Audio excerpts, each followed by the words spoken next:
급도 안 되는 게 어디 감히 경비원 출신이 우리 집안의 사돈이라니.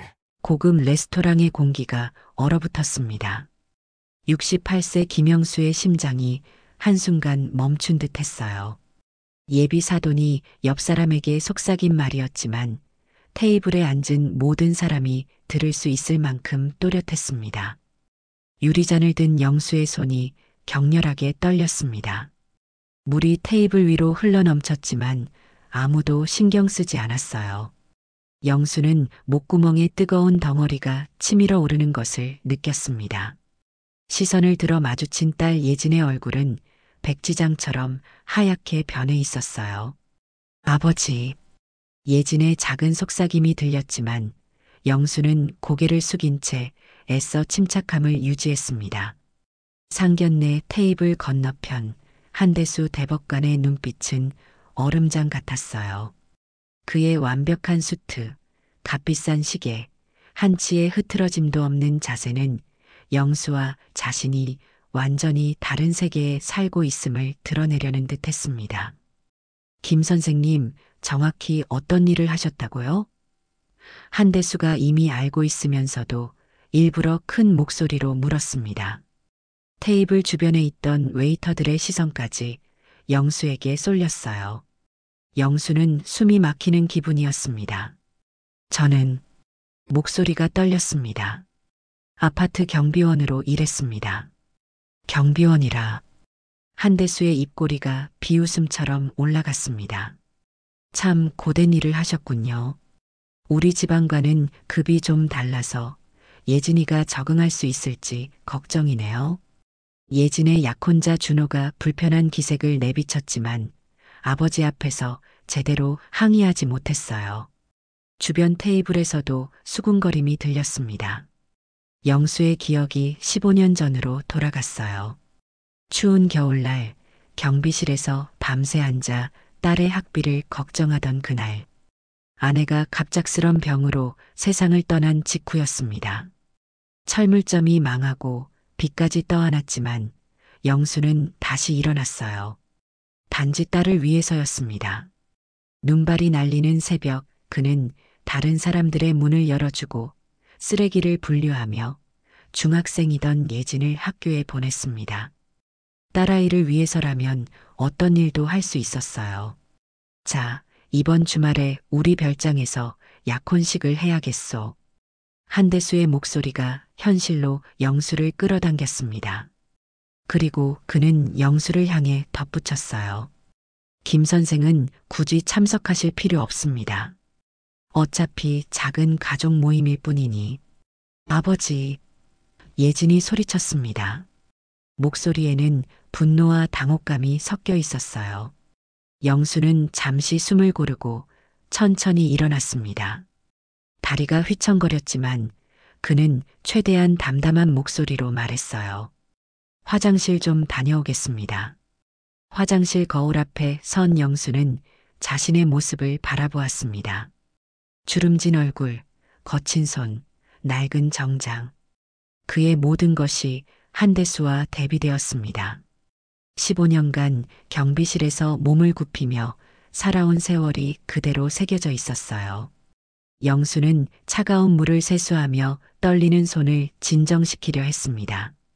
그의 눈에서 뜨거운 것이 흘러내렸지만 영수는 그것이 물인지 눈물인지 구분할 수 없었어요. 내가 왜 이러지? 딸이 좋은 집에 시집 가는 건데. 하지만 가슴속에서는 무언가가 불타오르고 있었습니다. 15년 동안 영수는 딸을 위해 모든 것을 참아왔어요. 혹한에도 경비실에서 밤을 새우고 명절에도 쉬지 못하고 사람들의 무시하는 눈길을 견디며 살았습니다. 그 모든 것은 예진이 좋은 대학에 가서 더 나은 삶을 살기를 바라는 마음 때문이었어요. 화장실에서 나오는 길, 예진이 아버지를 기다리고 있었습니다. 딸아이의 눈은 붉게 충혈되어 있었어요. 아버지, 정말 죄송해요. 시아버지가 하신 말씀이. 괜찮다. 영수는 억지로 미소 지었습니다. 내가 행복하면 그걸로 됐어. 어떻게 괜찮을 수가 있어요? 아버지가 얼마나 저를 위해 고생하셨는데. 예진의 목소리가 떨렸습니다. 얘야, 세상이 원래 그런 거야. 내가 잘 되면 아버지는 그걸로 좋게. 하지만 그 말이 얼마나 공허한지 두 사람 모두 알고 있었습니다. 레스토랑을 나온 후 영수는 버스 정류장 벤치에 홀로 앉았습니다. 밤바람이 차갑게 얼굴을 스쳤어요. 손에 쥔 버스 카드는 이미 다 달아 있었습니다. 그 카드로 몇 년을 경비실과 집을 오갔던가요? 영수는 주머니에서 딸의 어린 시절 사진을 꺼냈습니다. 초등학교 운동회 날 예진이 달리기에서 1등을 했을 때 찍은 사진이었어요. 그때 예진은 아빠가 있어서 1등 했어요. 라고 말했습니다.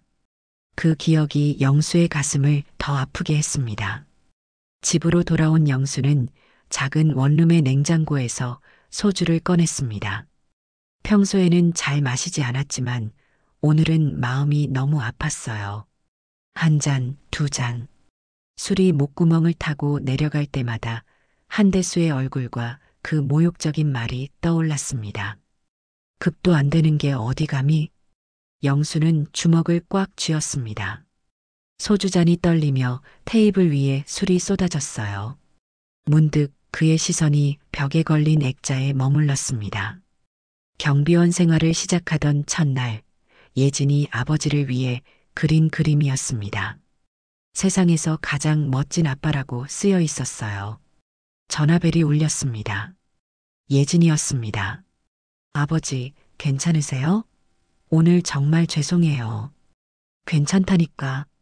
내 딸이 좋은 집에 시집 가는데 그것보다 더 좋은 일이 어딨겠니? 그러나 영수의 목소리는 떨리고 있었습니다.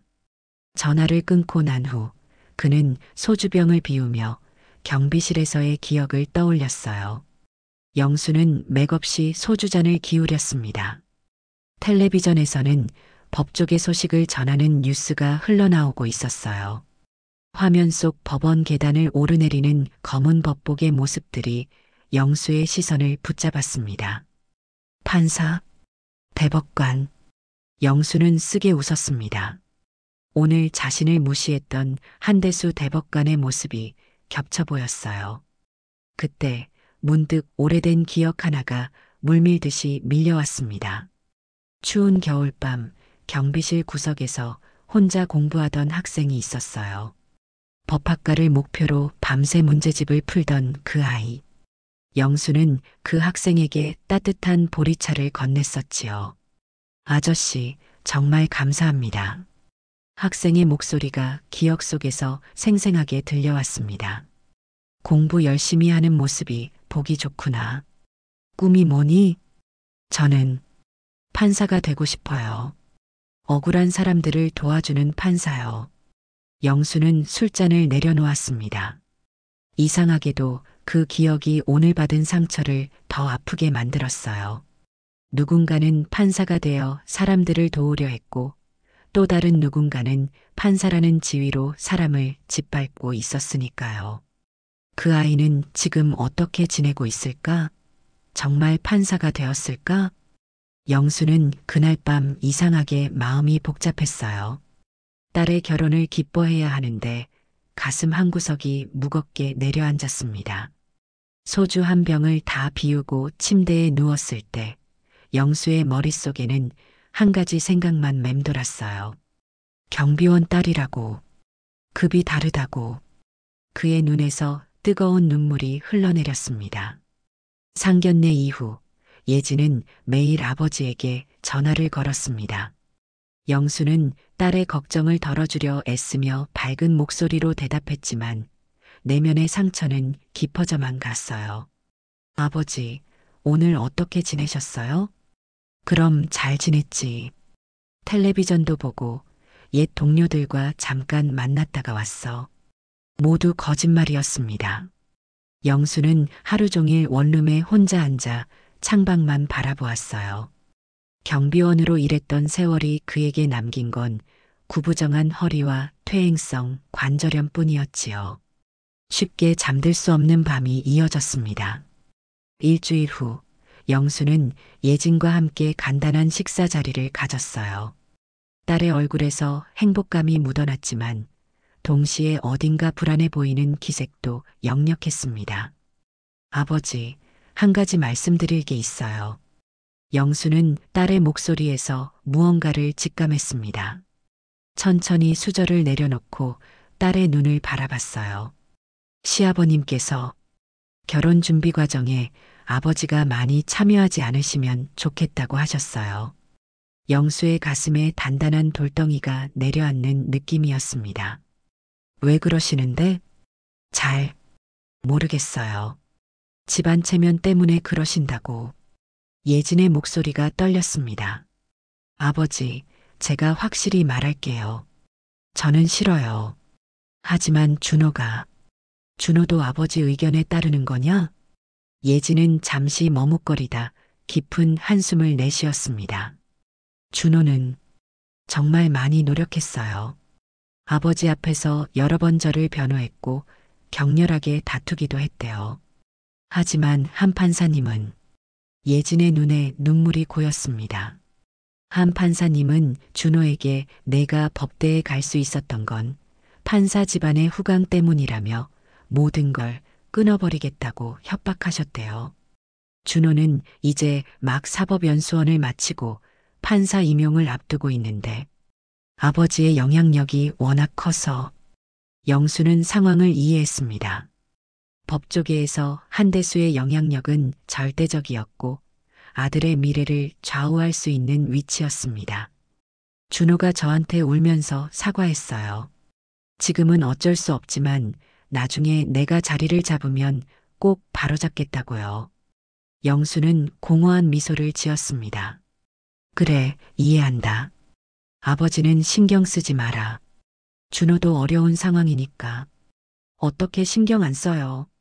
이건 너무 불공평해요. 예진의 눈에 눈물이 고였습니다. 아버지, 왜 그냥 참으세요? 왜 항상 참기만 하세요? 아버지도 화내실 권리가 있잖아요. 영수는 딸의 손을 꼭 잡았습니다. 세대 간의 깊은 골이 느껴졌어요. 그의 세대는 참는 것이 미덕이었지만 예진의 세대는 그렇지 않았습니다. 얘야, 아버지 세대는 그렇게 살아왔단다. 참고 견디며 자식을 위해 사는 게 우리 세대의 삶이었어. 하지만 그건 불공평해요. 아버지도 자존심이 있으시잖아요. 영수는 깊은 한숨을 내쉬었습니다. 내 자존심보다 내 행복이 더 중요하단다. 그날 밤 영수는 혼자 남은 식탁에서 오랫동안 생각에 잠겼습니다. 예진의 말이 머릿속을 떠나지 않았어요. 왜 항상 참기만 하세요? 정말 그랬습니다. 평생 참기만 했어요. 아내가 병석에 누웠을 때도, 철물점이 망했을 때도, 경비원으로 일하며 무시당할 때도 항상 묵묵히 참고 견뎠습니다. 그것이 가장으로서의 도리라고 생각했으니까요. 침대에 누워 방 한구석에 놓인 작은 서랍장을 바라보았습니다. 그 안에는 영수가 오랫동안 간직해온 물건이 있었어요. 딸 예진의 중학교 졸업식 날 그녀가 손수 만들어준 넥타이핀. 세상에서 가장 자랑스러운 아빠라는 글자가 작게 새겨져 있었습니다. 영수는 그 넥타이핀을 단 적이 없었어요. 너무 소중해서 항상 서랍 안에 간직해 두었지요. 다음 날 아침 예상치 못한 전화가 걸려왔습니다. 한대수였어요. 김 선생님, 식사 한번 하시죠. 결혼 관련해서 할 말이 있습니다. 영수는 그 자리에 가고 싶지 않았지만 딸을 위해 결국 약속에 응했습니다. 한강 근처 고급 레스토랑 한대수는 창가 자리에 앉아 와인을 마시고 있었어요. 영수가 다가가자 그는 가볍게 고개만 끄덕였습니다. 앉으세요. 영수는 자리에 앉았습니다.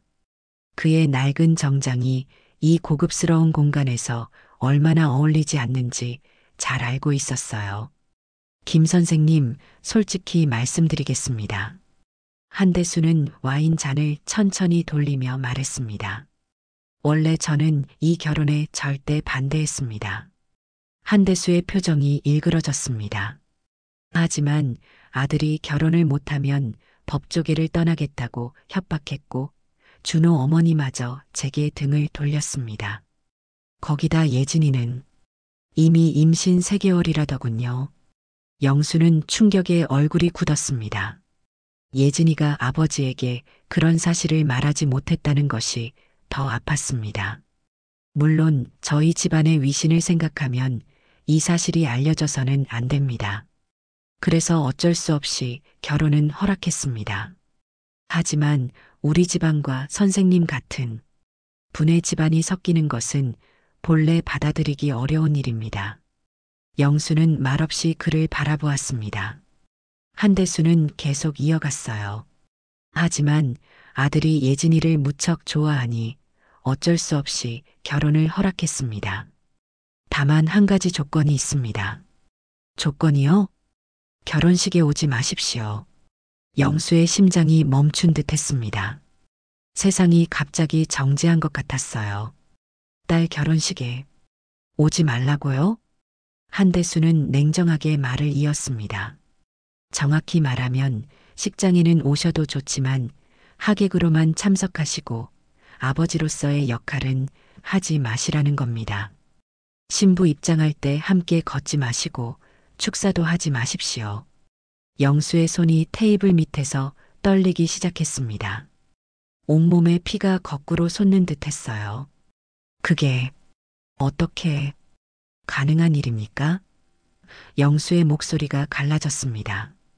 가능하고 말고요. 우리 집안 체면을 생각하면 당연한 요구입니다. 사람들 앞에서 경비원이 신부 아버지라고 나서면 우리 가문의 위신이 얼마나 떨어지겠습니까? 한대수의 말 한마디마다 영수의 가슴에 칼이 꽂히는 듯 했습니다. 하지만 그는 여전히 예진의 행복을 생각했어요. 그게 예진이도 알고 있습니까? 아직 말하지 않았습니다. 선생님께서 딸에게 적당한 구실을 만들어 설명해 주시면 좋겠군요. 영수는 천천히 자리에서 일어났습니다. 다리가 후들거렸지만 최대한 담담하게 말했어요. 한 판사님, 제가 평생 경비원으로 살았습니다. 사람들의 무시와 경멸 속에서도 딸 하나 키우려고 꿋꿋이 살았지요. 하지만 영수의 목소리가 점점 강해졌습니다. 하지만 내 딸의 결혼식에서 아버지 노릇조차 할 수 없다면 그건 사람이 사람 대접을 안 받는 겁니다. 한대수는 차갑게 웃었습니다. 김 선생님, 현실을 받아들이세요. 당신은 경비원이고 우리는 법조계 명문가입니다. 차이가 있는 겁니다. 사람에게 차이가 어디 있습니까? 세상이 그렇습니다. 현실을 보십시오. 영수는 더 이상 참을 수 없었습니다. 평생 참아왔지만 이건 너무했어요. 판사님, 제가 평생 참고 살았지만 이건 너무합니다. 너무하다고요? 내가 볼 때는 오히려 관대한 제안이에요. 예진이의 미래를 생각한다면 받아들여야 할 겁니다. 영수는 식당을 나와 한강변을 홀로 걸었습니다. 60년을 넘게 살아온 인생에서 이토록 깊은 모욕을 받은 적은 없었어요. 강물을 바라보며 그는 자신의 삶을 돌아보았습니다. 15년 전 아내가 병석에 누웠을 때 그녀의 손을 잡고 반드시 예진이를 잘 키울게라고 약속했던 기억. 딸의 대학 입학날 자신의 낡은 경비 제복을 입고 멀리서 지켜봤던 순간 그 모든 기억이 한꺼번에 밀려왔습니다.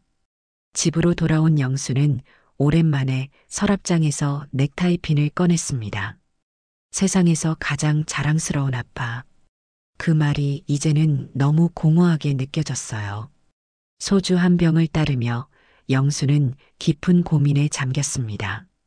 정말 딸의 행복을 위해 자신의 모든 자존심을 내려놓아야 하는 건지 아니면 마지막으로라도 인간으로서의 존엄을 지켜야 하는 건지.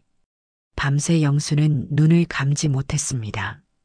창문 너머로 새벽빛이 스며들 무렵 그는 결심을 굳혔어요.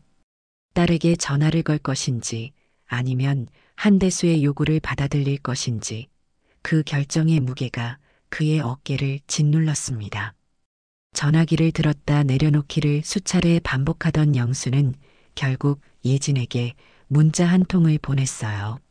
아버지가 몸이 좀 안 좋구나. 걱정하지 마라. 내 일에 집중해. 딸에게조차 진실을 말할 수 없는 자신이 비참하게 느껴졌습니다. 스스로에게 물었어요. 나는 정말 아버지 자격이 없는 걸까? 예진의 결혼식이 일주일 앞으로 다가왔습니다. 영수는 한대수의 요구를 받아들이기로 결심했어요. 이제 그는 딸에게 어떤 핑계를 대야 할지 고민하고 있었습니다. 몸이 아프다고 할까? 아니면 갑자기 여행을 간다고 할까? 거울 속에 자신을 바라보며 영수는 쓴웃음을 지었어요. 평생 정직하게 살아왔는데 이제 와서 딸에게조차 거짓말을 해야 한다니. 전화벨이 울렸습니다. 예진이었어요. 아버지, 드디어 결혼식 일주일 전이네요. 아버지가 저를 입장시켜 주실 거잖아요. 영수의 목구멍이 메어왔습니다. 무슨 말을 해야 할지 알 수 없었어요. 그게, 아버지, 무슨 일 있으세요? 목소리가 이상해요. 영수는 깊게 숨을 들이마셨습니다. 예진아, 아버지가 그날 널 입장시켜주기 어려울 것 같구나. 네, 무슨 말씀이세요? 어떻게? 아버지가 몸이 좀 안 좋아서. 거짓말이 혀끝에서 떨어지려는 순간 영수는 더 이상 거짓말을 할 수 없다고 느꼈어요. 아니다. 사실은. 그리고 영수는 모든 것을 털어놓았습니다. 한대수가 그에게 한 요구, 경비원이라 신부 아버지 역할을 할 수 없다는 그 모든 모욕적인 말들을. 전화기 너머로 예진의 흐느낌이 들려왔어요. 어떻게 이럴 수가 있어요? 아버지, 제가 당장 시아버님께 항의할게요. 예진아, 안 돼. 그러면 너까지 상처받게 될 거야. 하지만 이건 너무 불공평해요. 아버지는 제 전부예요. 아버지 없는 결혼식은 생각도 할 수 없어요. 영수는 눈물을 삼키며 말했습니다. 얘야, 내 행복이 먼저야. 아버지는 괜찮아. 전화를 끊고 난 후 영수는 가슴이 찢어질 듯한 아픔을 느꼈어요. 소주를 마시며 힘겹게 밤을 지새웠습니다. 다음 날 저녁 영수는 텔레비전을 무심코 켰어요. 뉴스가 나오고 있었습니다. 오늘 서울중앙지방법원에 새로운 대법관 취임식이 있었습니다. 최연소 대법관으로 임명된 정민호 판사는 사법계에 신선한 바람을 일으킬 것으로 기대됩니다. 영수는 화면을 멍하니 바라보았습니다. 그런데 대법관의 얼굴이 어딘가 익숙했어요. 영수는 텔레비전 앞으로 다가갔습니다. 새 대법관은 취임사에서 자신의 인생에 큰 영향을 준 은인에 대해 언급했습니다.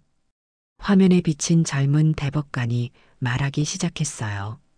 저는 오늘 이 자리에 서기까지 많은 분들의 도움이 있었습니다.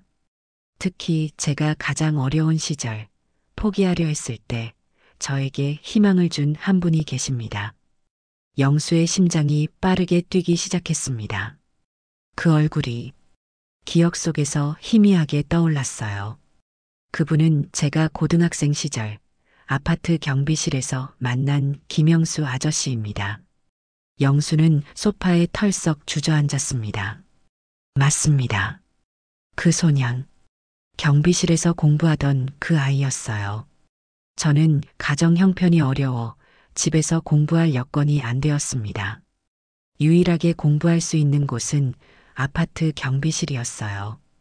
김영수 아저씨는 한겨울에도 저를 그곳에 들어오게 해주셨고 따뜻한 차를 주시며 제 공부를 응원해 주셨습니다. 영수의 기억 속으로 그 겨울밤이 생생하게 되살아났습니다. 10년 전 눈이 내리던 겨울밤.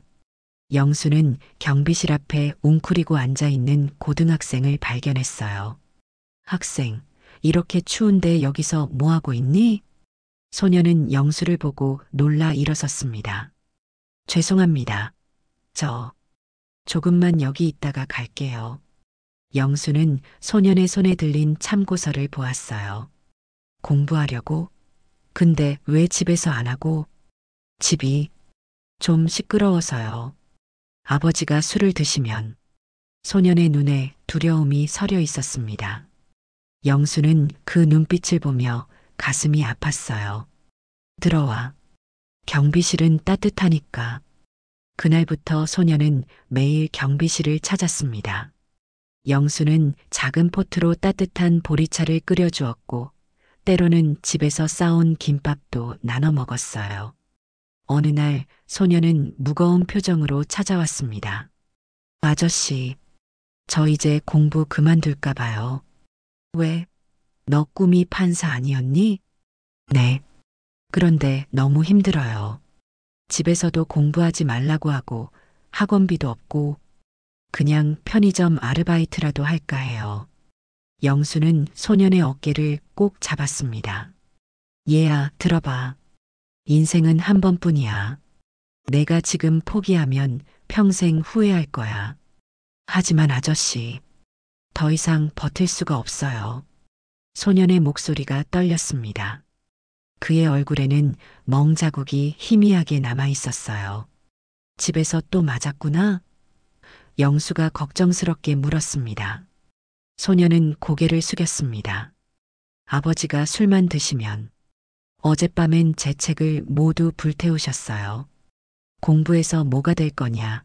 어차피 너 같은 놈은 평생 가난하게 살 팔자라고. 영수의 가슴이 아팠습니다. 소년의 학교 선생님에게서 들은 이야기가 맞았어요. 가정폭력에 시달리면서도 전교 1등을 놓치지 않는 이 아이를 어떻게든 도와야 한다고 선생님이 부탁했었지요. 어제 제 통장에 있던 대학 등록금마저 아버지가 다 가져가셨어요. 3년 동안 편의점에서 밤이라며 모은 돈인데 소년의 눈에서 눈물이 흘러내렸습니다. 이제 정말 포기할래요. 판사 같은 건 제가 꿀 수 있는 꿈이 아니었나 봐요. 영수는 소년의 어깨를 단단히 붙잡았습니다. 누가 그래? 세상에 불가능은 없어. 내 말 잘 들어. 인생은 마라톤이야. 빨리 달리는 게 중요한 게 아니라 끝까지 달리는 게 중요한 거지. 영수는 잠시 망설이다 결심한 듯 지갑을 열었습니다. 그 안에는 접혀진 통장 한 권이 있었어요. 딸 예진의 대학 학비를 위해 7년간 모아둔 비상금이었습니다. 이거 내 대학 등록금으로 써. 나중에 판사 되면 갚아도 돼. 소녀는 충격에 말을 잇지 못했습니다. 아저씨, 안 돼요. 이건 예진 누나 학비잖아요. 괜찮아. 내가 좀 더 일하면 되지. 영수는 또 자신의 낡은 지갑 깊숙한 곳에서 무언가를 꺼냈어요. 딸 예진이 초등학교 때 만들어준 작은 부적이었습니다. 이것도 가져가. 내 딸이 만들어준 행운의 부적인데 내가 가지고 있어. 내가 지금 더 필요할 것 같구나. 소녀는 통장과 부적을 받아들며 주체할 수 없이 울음을 터뜨렸습니다. 아저씨, 저 어떻게 갚아야 할지 약속 하나만 해. 절대 포기하지 않기로. 그리고 판사가 되면 너처럼 도움이 필요한 사람들 꼭 도와주기로. 소녀는 울먹이며 고개를 끄덕였습니다. 약속할게요. 제 목숨을 걸고 약속할게요. 제가 꼭 판사가 되어서 아저씨처럼 선한 사람들이 웃을 수 있는 세상을 만들게요. 그리고 제가 첫 월급을 받으면 가장 먼저 아저씨께 찾아올게요. 텔레비전 속의 대법관이 계속 말했습니다. 그분은 제게 이런 말씀을 해주셨습니다. 인생은 마라톤이다. 빨리 달리는 게 아니라 끝까지 달리는 게 중요하다. 저는 그 말씀을 평생 가슴에 새기고 살았습니다. 대법관의 눈에서 눈물이 비쳤어요. 김영수 선생님, 제가 약속을 지키려고 찾아뵈었지만 선생님은 이미 그 아파트를 떠나셨더군요. 오늘 이 자리를 빌려 감사 인사를 드립니다. 선생님을 꼭 찾고 싶습니다. 제 인생의 은인이십니다. 영수의 눈에서 뜨거운 눈물이 흘러내렸습니다. 그 소년, 정말 약속을 지켰구나. 가슴이 벅차올랐어요. 다음 날 아침 갑작스러운 방문객이 영수의 원룸을 찾아왔습니다. 문을 열자 양복 차림의 두 남자가 서 있었어요. 김영수 선생님 맞으십니까? 네. 그런데 누구시죠? 저희는 대법원에서 왔습니다. 정민호 대법관님께서 선생님을 찾으셨습니다. 영수는 말문이 막혔습니다. 정말로 그 소년이 자신을 찾아온 것이었어요. 그날 오후 영수는 대법원 건물 앞에 섰습니다. 평생 멀리서만 바라봤던 웅장한 건물 앞에서 그는 작아지는 느낌이었어요. 하지만 곧 정민호 대법관이 직접 나와 그를 맞이했습니다. 김영수 선생님, 정민호는 영수 앞에서 깊게 허리를 숙였습니다. 법복을 입은 당당한 모습이 그 시절의 소년과는 너무나 달랐어요. 정말 선생님이 맞으시군요. 10년이 넘도록 찾아뵙고 싶었습니다. 영수는 떨리는 손으로 대법관의 어깨를 만졌습니다. 정말 내가 맞구나. 그 시절의 그 학생이. 네, 선생님. 제가 약속드렸잖아요. 판사가 되면 꼭 찾아뵙겠다고. 영수와 정민호는 대법관 집무실에서 오랜 시간 이야기를 나눴습니다. 지난 세월의 이야기, 서로의 근황, 그리고 선생님, 제가 들었습니다. 따님 결혼식에 관한 일을. 영수는 놀라서 정민호를 바라보았어요. 어떻게? 세상이 좁습니다. 한대수 판사님은 제 스승이기도 하셨어요. 하지만 그분이 선생님께 그런 요구를 했다니 도저히 이해할 수 없었습니다. 정민호의 얼굴이 분노로 일그러졌습니다. 선생님, 제가 그 결혼식에 함께 가겠습니다. 그리고 모든 사람들이 보는 앞에서 선생님이 어떤 분인지 알려드리겠습니다. 영수는 당황했습니다. 아니, 그럴 필요 없어. 내 문제는 내가 알아서. 선생님, 이건 제 문제이기도 합니다. 선생님이 아니었다면 제가 어떻게 이 자리에 설 수 있었겠습니까? 부디 제 도움을 받아주십시오. 영수의 마음속에서 무언가가 움직였습니다. 평생 묻어두었던 자존심 그리고 잊고 살았던 인간으로서의 존엄함이 되살아났어요. 그래, 그럼 같이 가보자. 그날 저녁 영수는 오래된 서랍에서 예진이 만들어준 넥타이 핀을 꺼냈습니다. 세상에서 가장 자랑스러운 아빠. 이제 그 말이 다시 의미를 갖기 시작했어요. 영수는 거울 앞에 서서 넥타이 핀을 가슴에 달았습니다. 그의 눈에서는 결의의 찬 빛이 돌았어요.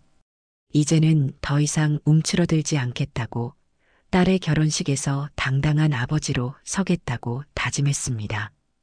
이제 그만 참자. 사람이 사람답게 살아야지. 결혼식 당일 호텔 웨딩홀 앞은 이미 하객들로 붐비고 있었습니다.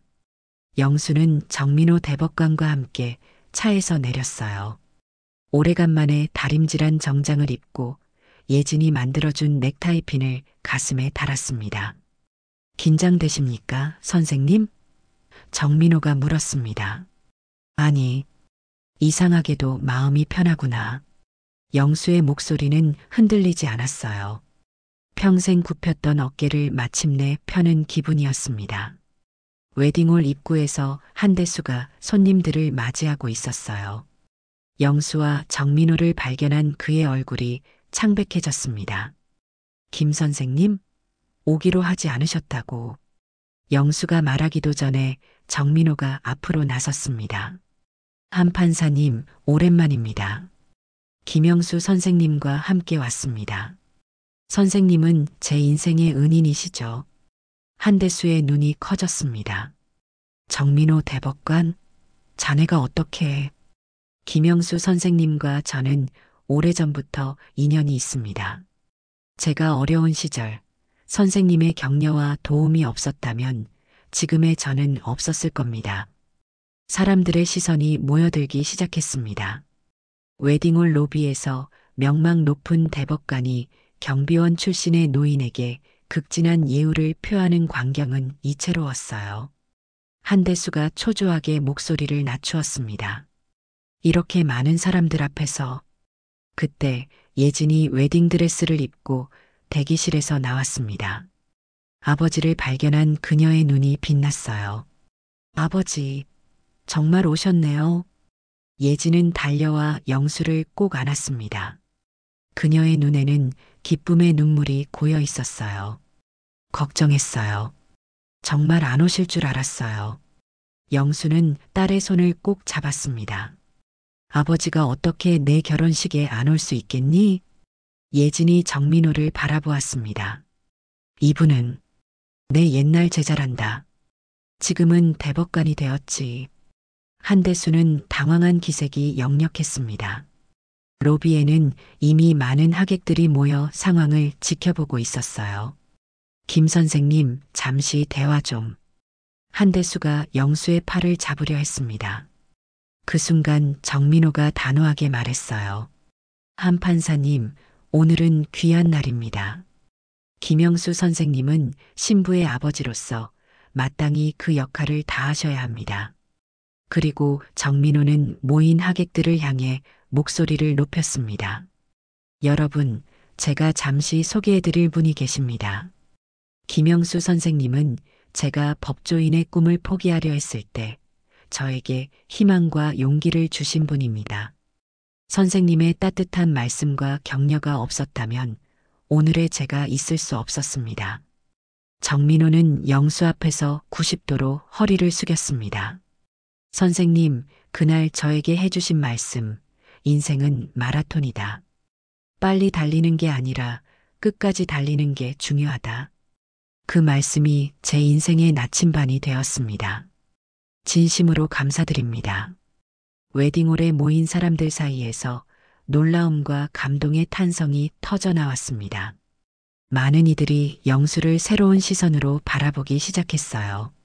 한대수의 얼굴은 창백해졌고 그의 아내는 당혹스러운 표정으로 남편을 바라보았습니다. 여보, 이게 어떻게 된 일이에요? 정민호는 계속 말을 이었습니다. 김영수 선생님은 겉으로 보기에는 평범한 경비원이셨지만 내면은 그 어떤 사람보다 고귀하십니다. 선생님의 딸인 예진 씨가 오늘 결혼하게 된 것을 저는 진심으로 축하드립니다. 영수의 눈에서 눈물이 흘러내렸습니다. 60년이 넘는 세월 동안 그는 한 번도 이런 공개적인 인정을 받아본 적이 없었어요. 평생 무시당하고 낮은 곳에서 고개 숙이며 살았던 그가 이제 모든 이의 존경을 받는 순간이었습니다. 예진이 아버지의 손을 꼭 잡았습니다. 아버지, 저를 입장시켜 주세요. 영수는 고개를 끄덕였습니다. 그의 걸음걸이에는 더 이상 움츠러듦이 없었어요. 당당하게 허리를 펴고 딸의 손을 잡았습니다. 결혼식이 시작되었고 영수는 웨딩드레스를 입은 예진의 손을 잡고 입장했습니다. 그의 가슴에 달린 세상에서 가장 자랑스러운 아빠 넥타이핀이 빛났어요. 참석자들의 시선이 그들에게 모였고 존경과 부러움의 눈빛이 그를 향했습니다. 영수가 딸을 신랑에게 건네는 순간 그는 평생 가슴 깊이 묻어두었던 말을 꺼냈습니다. 내 딸을 소중히 여겨주게. 내 인생의 가장 큰 자랑이니. 결혼식을 마치고 축하 연회가 시작되었습니다. 구석에서 영수는 홀로 차를 마시고 있었어요. 그때 사람들의 시선이 한쪽으로 쏠렸습니다. 정민호 대법관이 여러 법조계 인사들과 대화하고 있었어요. 요즘 젊은 대법관님의 판결은 정의롭기로 유명하죠. 판사님 덕분에 억울한 사람들이 많이 구제받고 있습니다. 정민호는 겸손하게 고개를 저었습니다. 저는 그저 김영수 선생님께서 가르쳐 주신 대로 살아가려 할 뿐입니다. 그리고 그는 영수가 있는 방향을 가리키며 말했습니다. 저분이 제 인생의 스승이십니다. 선생님이 아니었다면 저는 지금 여기 없었을 겁니다. 선생님은 제게 단순히 격려만 해주신 게 아니라 당신 딸의 대학 학비까지 저에게 주셨습니다. 사람들의 놀란 시선이 영수에게 쏠렸습니다. 한대수의 표정이 창백해졌어요. 어떻게, 그게 사실입니까? 한 변호사가 물었습니다. 네. 선생님은 제가 절망에 빠졌을 때 당신의 전 재산이나 다름없는 딸의 학비를 선뜻 내어주셨습니다. 그리고 한 번도 그 사실을 입 밖에 내지 않으셨죠. 정민호는 고개를 숙여 눈물을 닦았습니다. 김 선생님은 그런 분입니다. 겉으로는 경비원이었지만 그 누구보다 고귀한 영혼을 가지신 분이죠. 한대수는 그 자리에서 천천히 뒷걸음쳤습니다. 그의 얼굴에는 충격과 부끄러움이 가득했어요. 아내가 다가와 그의 팔을 잡았습니다. 여보, 괜찮아요? 내가 어떤 짓을 한 거지? 한대수의 목소리가 떨렸습니다.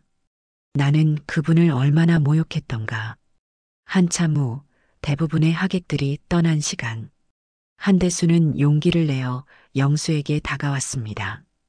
그의 얼굴은 더 이상 오만하지 않았고 눈가에는 붉은 기운이 돌았어요. 김 선생님. 그의 목소리는 평소의 당당함이 사라져 있었습니다. 정말 죄송합니다. 제가 큰 잘못을 저질렀습니다. 영수는 담담하게 바라보았습니다.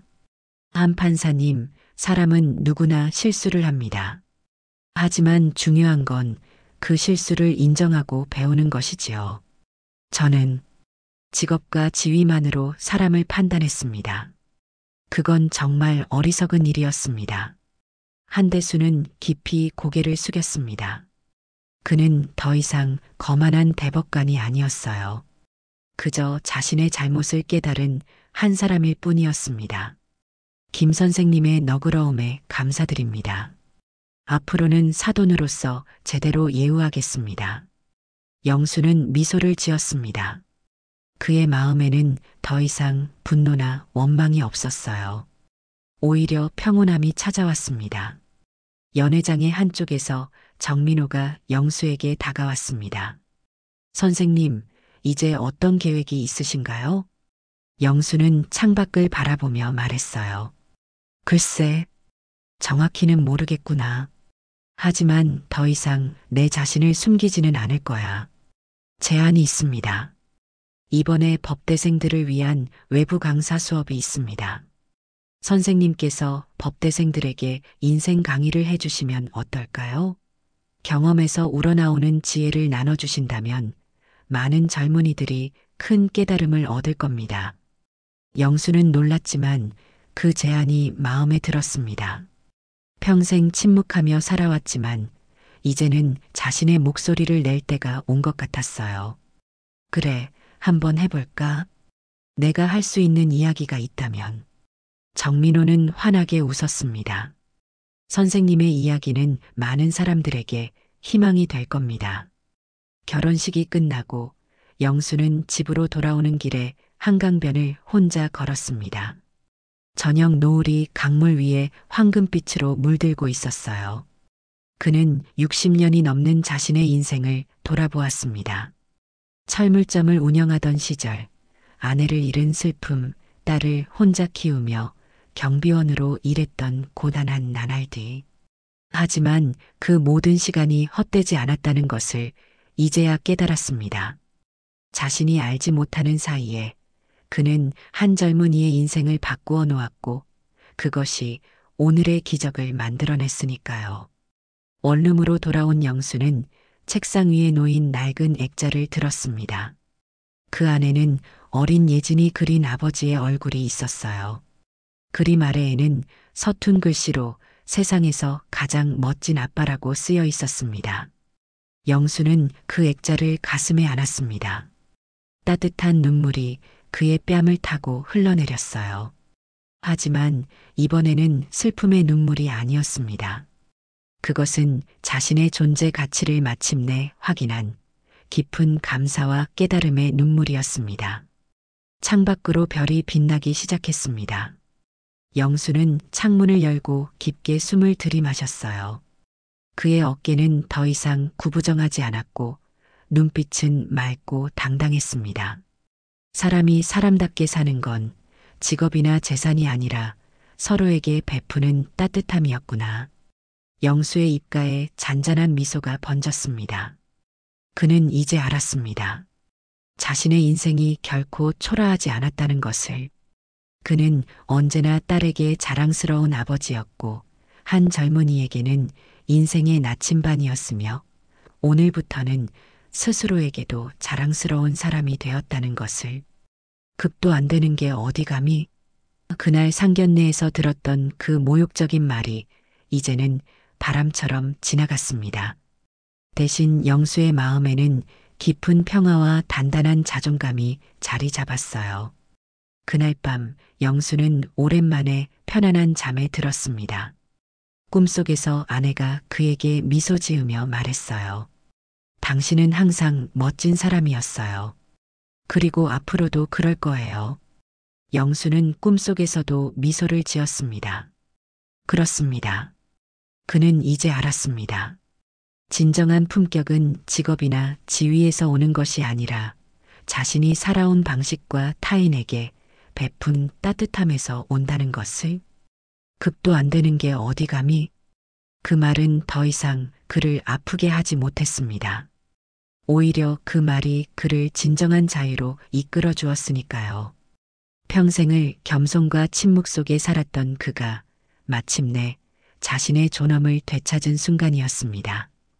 오늘 이야기 어떻게 보셨나요?